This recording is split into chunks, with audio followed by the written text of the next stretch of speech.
Hi there, guys. I'm Parker Schuler, and for today's weekly survival blog, I will be talking about home survival.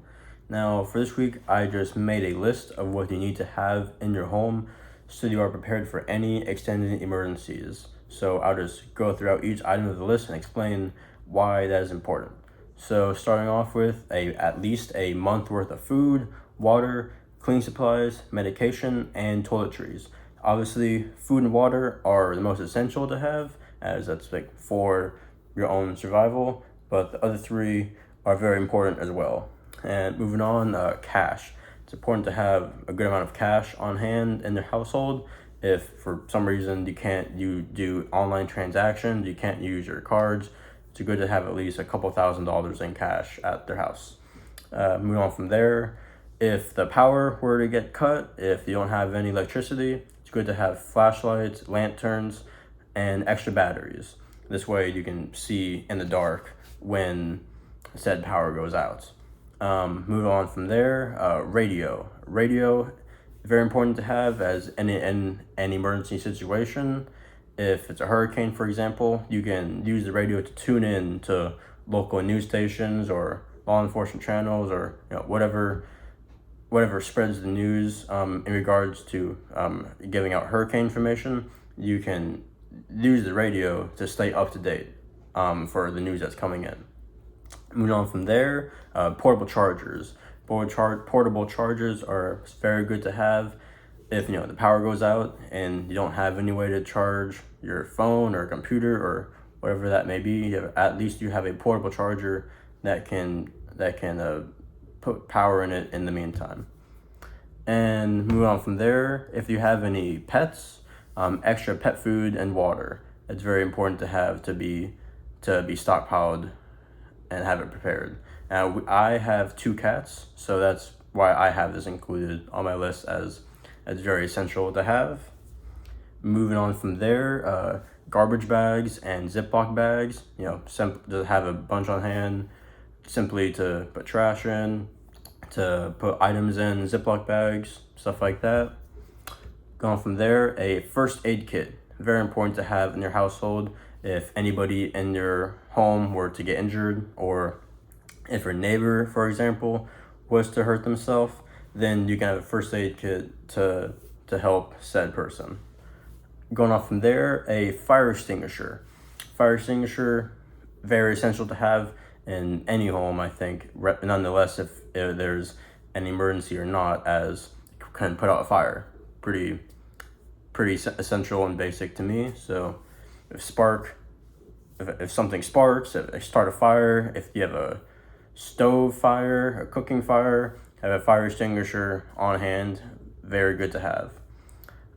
From there, in regards to cooking the actual said month supply of food you have, we have a camp stove / portable stove. I think that's very important to have if, for example, the electricity were to be cut, you don't have any power in your house.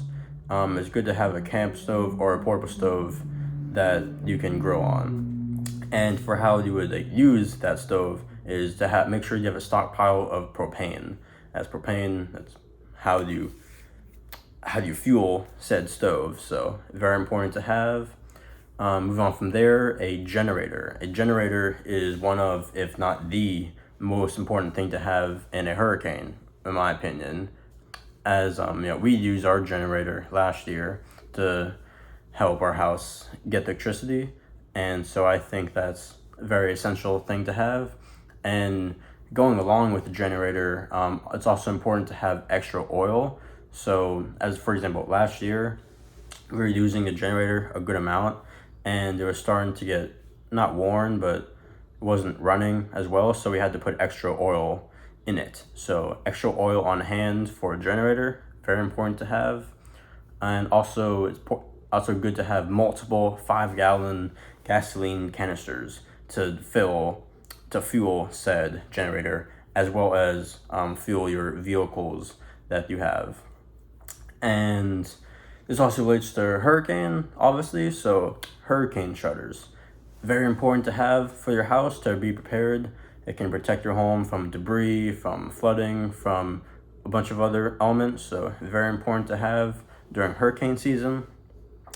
Moving on from there, one of the most important things to have is family documents. It's family documents such as copies of insurance policies, identifications, bank account records, and have all that saved in a waterproof portable container. That way, if your home was damaged, if your home was damaged, you would still have all your important information in said container. Now, also good to have a toolbox to, if you have any damages at your house, you can attempt to fix it with said tools. And the last two things, it'd be related to navigation in regards to if you don't have any service, you have no Wi-Fi, and you need to know where you're going, you need to venture out. It's important to have a local map. So a local map of, for example, of Cape Coral, Fort Myers, any other local areas. It's good to have a local map to view where they're going, and along with that, it's good to have a compass, as a compass can help direct you north, east, west, and south for where you need to go. And that is my video this week for my weekly survival blog. So thank you very much.